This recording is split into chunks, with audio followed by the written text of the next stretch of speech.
They say the house doesn't have an address anymore, but anyone who grew up around the scrub east of Abilene can point you there without looking at a map. You take the farm-to-market road out past the collapsed windmill with a tail fin-shaped. Like a dove, keep going while the asphalt thins and the mesquite crowds in, until the road forgets it was ever paved and you feel the rattle of caliche through the steering wheel.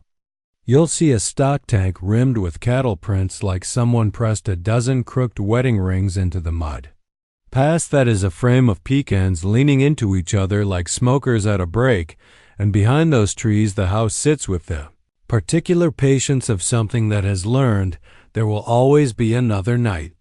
The porch drags down on one side like a tired eyelid. The roof shakes when the wind stands up, and shingles lisp across it like old gossip. When I went there the first time, late afternoon sliding into amber, I told myself I was only taking pictures. I told myself the way you always do on a road that leads nowhere people are proud of, that I'd be back in the motel by dark. But people say a lot of things to keep their hands steady. I fix up forgotten places for a living. Not with hammers. With frames. I take pictures of rooms that used to be rooms and sell them to magazines that like the word ruin because it looks good in italics. My sister says I do it because I'm a coward who'd rather talk to peeling walls than the people I left behind. Maybe. If a thing has been emptied out, you can't disappoint it. That summer I was chasing a string of abandoned houses through the Texas backcountry like constellation points. Some were nothing but foundations. One still had a child's height, chart penciled on a kitchen doorway, the dates growing farther apart as the voices in that house must have. I kept thinking of my mother's place outside Weatherford, the neat yard, the hummingbird feeder, the way her eyes had clouded toward the end until she saw what wasn't there and didn't see me. I told myself that photographing houses was a way of honoring what sticks around even when nobody asks it to. But there's honoring and there's feeding. I didn't know the difference yet. The Abilene house announced itself in little breaths of cold where there shouldn't be cold. You know that desert trick where a wash of air with teeth in it slides off nowhere and onto your neck? The sun was still tough and broad, shouldering everything aside, but every few steps through the grass I felt a temperature drop like the opening of a freezer. The place was larger than it looked from the road. There were washed-out wagon ruts running along the back, too old to be anything but bones of an old habit. Someone had painted the clapboard a pink that must have been cheerful before all the dust and sun peeled it back to meat. In the dirt under the kitchen window, bottle caps nested like beetles. I walked the porch and the boards made sounds like arguments you think you won at the time. A wasp nest clung to the eave with papery arrogance. When I pressed my palm to the door, the house did what old houses do when you touch them without knocking. It listened. People say the family that lived there left in a night. The well collapsed. The bank foreclosed. The girl ran off with the rodeo. Take your pick. Real stories have too many pieces because nobody wants to admit which piece cut them. I stepped inside and the smell hit me, which wasn't the usual rat and damp wood, but the skinny sweetness of something once human. I stood in the living room that had forgotten its furniture, my eyes bruising in the light through the torn curtains, and I waited for the hum. Every empty house hums if you are quiet enough wind finding its slots, the insects doing their math, your own blood trying to mind its business. This one hummed in a way that made me think of a mouth with a hand over it. The front room had a rag rug balled in one corner like a dog that had taught itself to sleep. A calendar hung on a nail without months, just a pasture faded to the color of old pennies. I lifted the camera and took the obligatory wide shot, then moved closer, letting the angle of the window and the sag of the floor teach me how to see. I was kneeling to catch a sliver of late light spilling across the boards when I heard it. A little clatter from deeper in the house, not like an animal, not skittering. Human clatter, like a spoon knocked in a sink. I called out because that's what you do even when you know better. "Hello," I said, friendly as a man asking the time. The sound did not answer. It did not stop.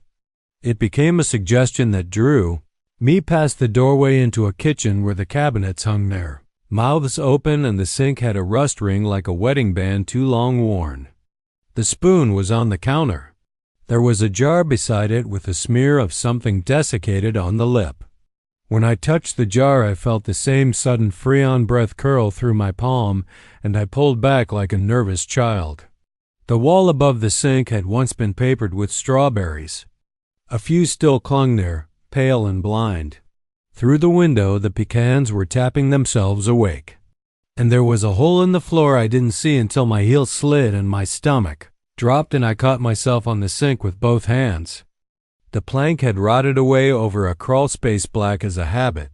From down there came the tiniest movement of air, as if the house exhaled and then decided against a dot in the back bedroom. The wallpaper was a parade of yellow roses you could put your thumb through. I did, not meaning to, and the paper flexed with the resilience of something that misses being touched. On the floor was a child's school photo, the kind that comes in a package with wallets and 8x10s. The girl's bangs were blunt, a careful crime. Her smile was the fragile kind children make when their parents say smile, baby, and the light in her eyes was so alive I nearly said her name out loud. On the back, in blue ballpoint, there was a note. You don't have to be scared if you're quiet. My sister was always writing notes to herself when we were kids. Rules she could hold in her pocket against the slippages of the day. This note was written in the same round, overeager script. The year, if those little numbers were honest, would make the girl about my age now. I put the photo in front of the window and took a picture of the picture because that is what I know how to do. As the sun unspooled itself from the horizon, the house did the opposite. The clatter came again, this time from the hall, and I stood in the doorway and saw it, a marble rolling uphill. At first, my brain made the excuse houses deserve. Floors settle at weird angles. Gravity is generous when you want it to be. But the marble did not wobble or stall. It rolled, with the surety of a faithful dog, up the slight incline and stopped at the threshold to the front room like it was waiting for me. It was clear glass with a thread of blue, the kind you can lose a half hour staring into if you're the kind of tired that used to be called lonesome. I didn't pick it up. I have spent the last few years learning not to pick things up in places where I am a guest. The marble waited, and when I didn't oblige it, it rolled back the other way as if someone had quietly called its name. I told myself this was the wind's parlor trick. I told myself about air pressure and the way old houses breathe. The camera strap had gotten sweaty against my neck. I wiped my palms on my jeans and went out to the car for a flashlight, not because I planned to be there after dark, but because nerves like tasks. When I turned back toward the house, the sun had lowered enough to give the windows that blackened mirror look. For a heartbeat, they held the sky. For another heartbeat, they held me. For the third, they held someone else. She was standing in the front room, just inside the doorway, a slim figure in a dress that might have once been church nice if it hadn't seen so many kitchens. Her hair was long and the wrong kind of shiny, like threads pulled out of a plastic bag. She lifted her hand.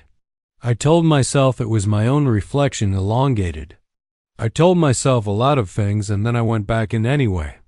If you've ever stepped into a church alone after hours, you know the way a space can lean toward you without moving. The air inside the house had cooled another 10 degrees. My breath felt like it had to make a case to be let in. I called out again because I didn't want to think of myself as a creeping thing. I said I'm a photographer. I'm just looking. I won't take anything. Someone answered me with a sound like a cork being eased out by patient fingers. In the back bedroom, the girl's photo was no longer propped against the window. It lay face down. I don't pretend I'm brave. I do the next sensible thing and hope it looks like courage later. I lifted the photo and the blue thread of the marble winked at me from the corner where it had lodged. The note on the back had been smudged by a thumb that wasn't mine. The word quiet had 2 lines under it now. I would have left then if the lamp hadn't come on. It was a brass floor lamp in the front room with a tan shade and a pull chain. The electricity out here had been a rumor for years. The co-op man in town said lines went dead west of the stock tank. Still, the bulb glowed with a tired yellow.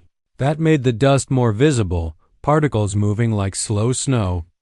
No noise from the switch. Just that adoption of light, a room deciding to be seen. And in the lit space I could finally make out the writing carved shallow into the door frame. Lower than an adult would carve, letters skinned into the pane with a pocket knife. The words were a practice sentence from school. My house is safe. The S in house was a fussy snake. Someone had gone over the sentence again and again, each pass angrier, until the letters looked like a wound net. They call it the Red Gate Place, though the gate itself rusted to nothing decades ago. If you drive west out of Huntsville on the two-lane road where the pines crowd the shoulder like witnesses who won't meet your eyes, you'll see the posts still standing. They are red not because someone painted them, but because the iron has bled through year after year until the ground around them is stained the color of dried brick. Behind those posts, down a dirt path that hasn't felt tires since my father's father was young, sits a house that nobody should remember, but everybody does. They don't list it on property tax rolls. They don't send utility bills. But ask in town about the Red Gate House and watch the way eyes shift. Like you've named a cousin who shouldn't be named. I wasn't looking for trouble the night I ended up there. I'd been working late at the prison, paperwork, nothing bloody, and my truck had that hesitation cough that means a belt's going. By the time I took the long way home, the fog had settled in heavy. Huntsville fog isn't clean. It smells like pine sap and wet concrete, like the ground steaming from secrets. I missed my turn and the headlights caught the gateposts. Two iron teeth, red and grinning. I knew the stories, of course. Everyone does. But knowing isn't the same as choosing. My hands turned the wheel before my head agreed. Tires found the old path and the truck jostled forward, as if guided. The house is 2 stories, clapboard warped like an old hymn book left in the rain. A front porch leans away from the earth as though the dirt disgusts it. The windows are black holes, not reflecting, not even pretending. I sat there idling, fog wrapping the truck, and I told myself I was just going to look. My father used to tell me how his cousin disappeared after coming here drunk in the 70s. They found his car with the headlights still on, door wide, and no trace of him but a smear of something like mud across the seat. The sheriff said runaway. The family said nonsense. Huntsville had ways of swallowing people, sure, but this place did it with appetite. I cut the engine. The silence was thick, like wool in the ears. Crickets should have been sawing, owls calling, but the fog pressed down every sound until even my breath felt muffled. I stepped out and my boots sank half an inch into the path. The air smelled like copper pipe left out in rain. The porch creaked when I set foot on it, but it wasn't the usual groan of age. It was more like acknowledgement, as if the boards knew a weight they remembered. My flashlight beam jittered on the door. It hung half open, swollen with rot, as though the house had exhaled me an invitation. Inside, the smell was wrong. Old houses smell of mildew, of droppings, of insulation chewed by mice. This smelled like a butcher's apron rinsed in well water. The floor buckled under my steps, but it held.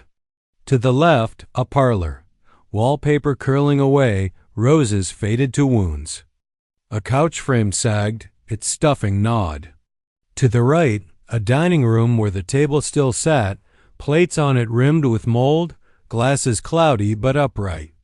My beam slid across a plate and froze. The fork on it wasn't rusted. It gleamed. Like someone had just put it down. That was when the first sound came. A chair scraping across wood, slow and deliberate. Not from the dining room, but from upstairs. My chest tightened, as if the air wanted me to hold still. Against my own better sense, I followed it. The stairs were steep and narrow, railing sticky under my palm. Each step gave, but not enough to fall. At the landing, the hallway stretched with doors yawning open, each darker than the last. The scraping had stopped, but another sound had started, the steady beat of something tapping. Like fingernails drumming on glass dot, it came from the last room. A child's bedroom, if the peeling wallpaper of clowns was any proof. My beam found the window. Against the glass, 3 distinct fingerprints pressed, and the tapping continued even as I watched.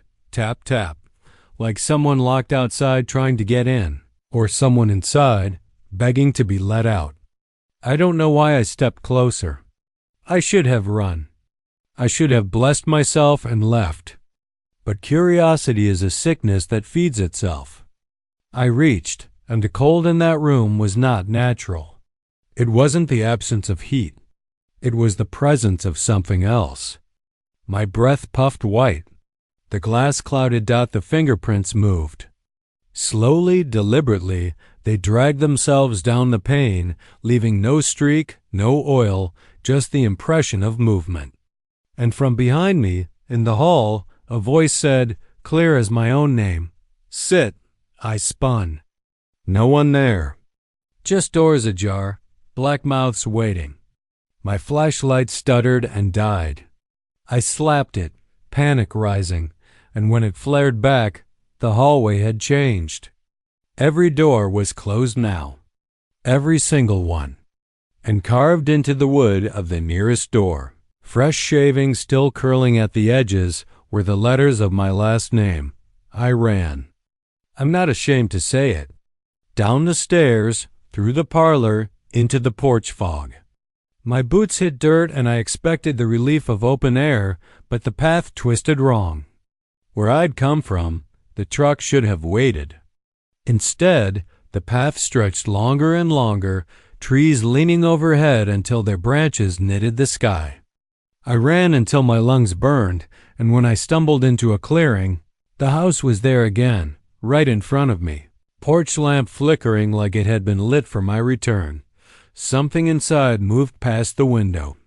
A figure, tall, shoulders brushing the frame, face hidden in shadow. It raised its hand and pressed it to the glass. 5 fingers, wide, waiting. I turned and crashed back into the trees, not caring where I went. Somehow, after what felt like hours, I came bursting onto the road again, the gateposts red and rusted, the truck where I'd left it. Engine still warm, though I'd been gone long enough for dew to bead. I don't tell this story in town. People in Huntsville already look at you sideways if you mention ghosts. But I know what I saw. I know that when I got home and peeled my shirt off, there were 5 red prints across my chest, wide, as if a hand had pressed me through the glass. They faded in a day, but I still feel them, sometimes, when the fog settles heavy and the air smells like copper. They say the Red Gate House has no address. I think it has too many. Everyone who steps inside leaves a piece behind, a name carved into doors that never rot. Maybe one night you sit too long. Maybe you listen when the voice says, sit, and then you stay. The plates on the table stay clean. The forks gleam. And someone else finds your fingerprints tapping at the glass, asking politely, patiently, to be let in. They'll tell you Terlingua's full of ghosts, and most of them are just stories old miners sold to tourists along with chili and trinkets.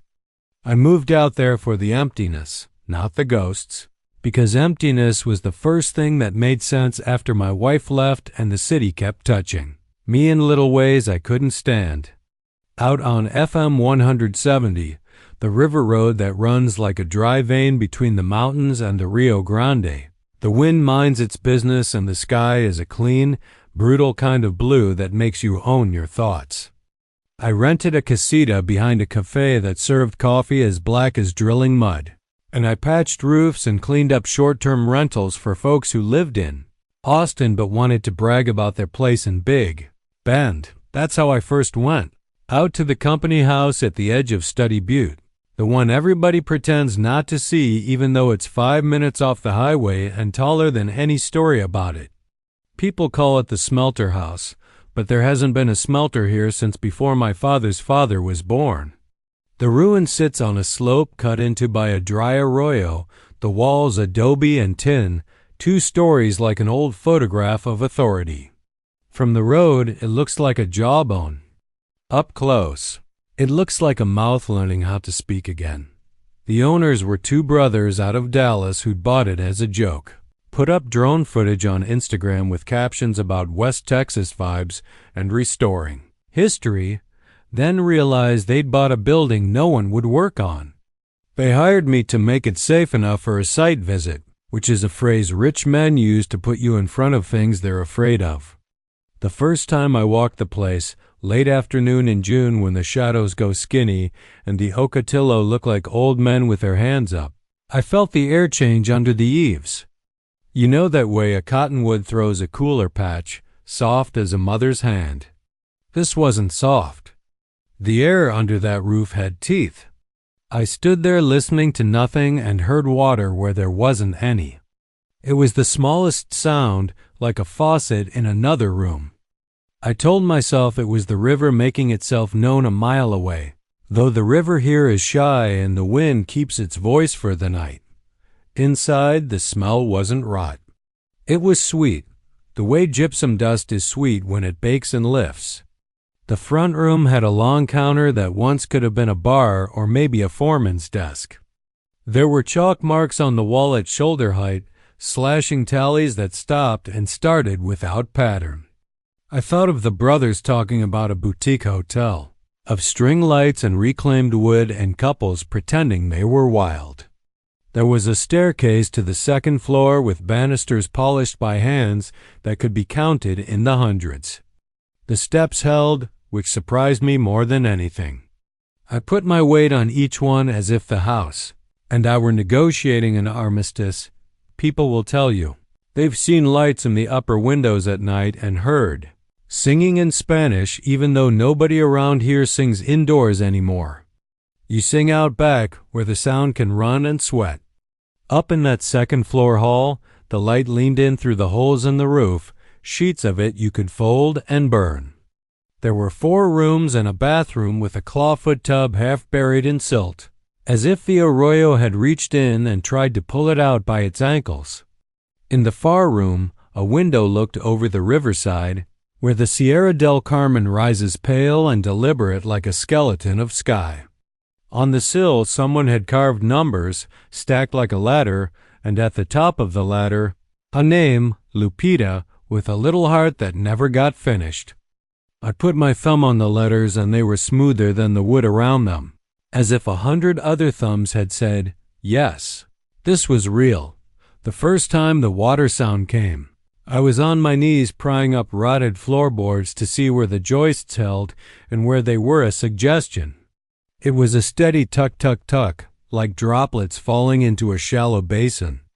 I was hot enough that the sound made my mouth water. I stood, listening. It came from the bathroom. I told myself it was a lizard in the tub, the tail making that careful witchy music. I went to the doorway and the tub was empty except for silt and the dried outlines of raccoon prints like notes in a margin. The tuk-tuk kept on and then stopped when I put a hand on the rim. The metal was cool. The air in that room was wrong, not colder, not even drier, just separate, like a store backroom where the receipts don't match. At night in Terlingua, the wind plays with everything you haven't put away. It fingernails your doors. It rattles your tin until you know the names of the nails. That night, in my rented casita, the wind left the tin alone and tapped at my window instead. I have lived in cities. I know raccoons, drunks, kids throwing gravel for the echo. This was none of those. It was rhythmic, not quite Morse, not quite prayer. I thought stupidly of the tub. I thought of a faucet in another room where no water ran. I lay there and told myself I would call the Dallas brothers in the morning and tell them the place wasn't going. to be safe enough for anything but a fence. I fell asleep and dreamt of a woman with her hair tied up and a red kerchief around her wrist, checking a brass tap that never shut off, her fingers black with some work that never washed away. And she looked over her shoulder not at me but through me, as if I'd sat down in her chair at the cafe and she was too polite to say move. The next day a border patrol truck rolled past me slow as I headed out FM 170, the agent lifting 2 fingers in a salute that held curiosity. People talk down here. That afternoon, heat set over everything like a lid. By the time I reached the Smelter House, clouds were piled up over the mountains like a knuckle. Thunder in Big Bend is a rumor for a long time before it decides to be honest.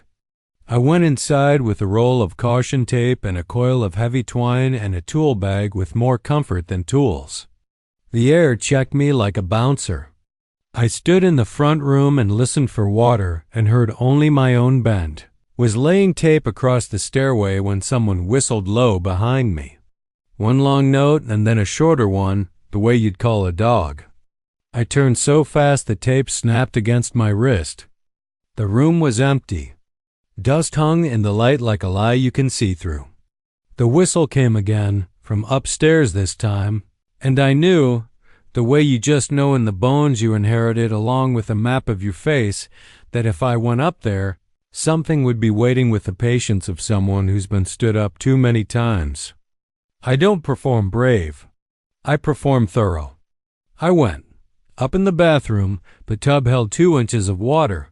I had to let my mind do tiny work to keep from ruining itself. Had it rained? Not yet. Had a gust come up from the arroyo and pushed a sheet of air so that silt had scoured into a bowl? Even if it had, water doesn't go uphill.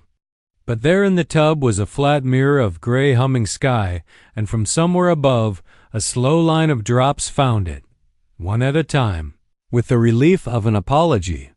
I leaned, and the reflection stuttered with my shadow. There was a hair in the water, long and black, kinked like it had been kept under a hat. I would have reached in to fish it out, foolish, reflexive, but something in me remembered the way you learn not to touch the burner the hot coil shares with the cold. I stepped back, and the drop fell, and another, and another. It rains in the desert in 2 moods, spit and verdict. The storm came down the canyon with the second. The first true thunder cracked the porch roof and the house flinched around me. The windows filled with dirty light, and then the kind of dark that makes you hang on to your own hand. I thought of closing the front door against the wind and discovered there wasn't one anymore. It had slid off its hinges some time between years. The rain hit in a flat, hard sheet like a belt. I stood in the hall with the storm cutting the rooms into gray and the tub catching a clean, steady rhythm now, and I felt the house lift and settle, as if remembering a time when it was full of men and women and someone's baby, the walls taking in all their low voices and the tap of enamel mugs and the little private songs that keep you from crying on a thin mattress. The whistle came again, low behind me. And then a voice in Spanish I only half understood said, "Ven," not angry, not coaxing, but with a tired authority that had no time for your reasons. Back room at the end of the hall had a window that used to look down toward the river and now looked at a wall of rain. The floor in here was better, as if someone had replaced it not long before the last season. There was a workbench under the window with a neat row of holes bored in a plank the size of a cutting board. Next to it, a shelf with a porcelain basin chipped to the biscuit. On the basin's rim, a line of stains like lipstick kisses, all the same shape, the same height. I said the word Lupita out loud, and the way the word sounded in that room was like the smell of chili simmering 2 rooms away. Not the thing itself, but the promise that the thing is near. I didn't see her. I don't lie for effect. But something in the air traced her shape, a space the room moved around. I stepped aside without meaning to. The bench creaked. The whistle nudged from my left to my right, then down the hall as if whoever had made it was walking past me with arms full of something that required both hands. The tub water's rhythm changed, a little quicker, like a song catching itself. The rain decided everything then. The arroyo out back went from dry to ravenous. I felt it in the floorboards first, a vibration through wood that hadn't felt motion in years. Floodwater speaks a language older than houses. It hit the back foundation with a shove and then another.